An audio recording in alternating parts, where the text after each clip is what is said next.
Okay, so today we're doing a key for a 2020 Toyota Corolla. This was an all keys lost situation.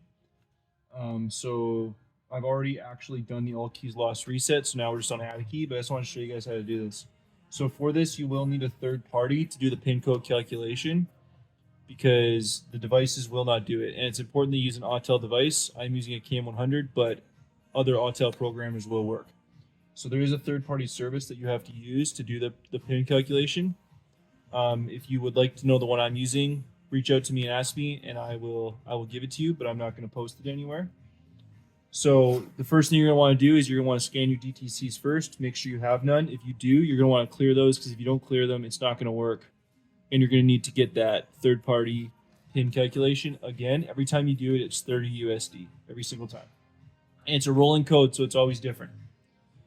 So I've already done the DTCs. I have none. So then we're going to go into our hot function. And we're going to do add a key because, like I said, I already did all keys lost. Now, it's important to know that if this is all keys lost, which this was, you do have to pay twice. Once to do the all keys lost reset, and then a second time to add the key. So it's $30 each time. All right? So I've already done all keys lost, so we'll go in, we'll hit add a key, and we'll start. Okay, so it's going to give you, for add a key, it's going to give you your VIN number, and it's going to give you data 1, data 2.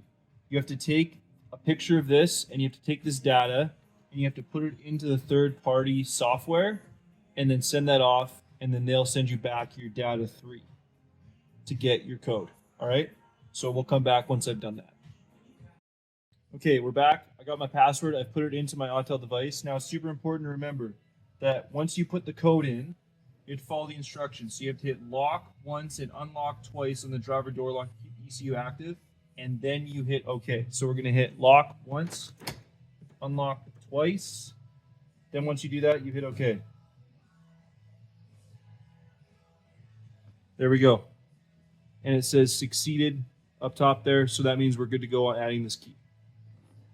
So switch the ignition off and remove the key. Good. Insert the same key and leave the ignition off. Keep the key inserted and leave the ignition off. Quick cycle the ignition on and off 8 times. 1, 2, 3, 4, 5, 6, 7, 8.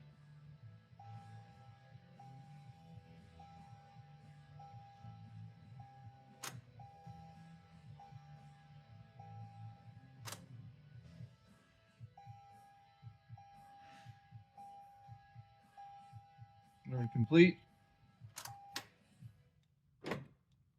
Buttons are working. Okay, sorry about that. The battery was a little low, so it wouldn't start. But as you can see, the car is running now. Key is programmed. Process is a little bit of a pain, but that's how you do it. All right, have a good day.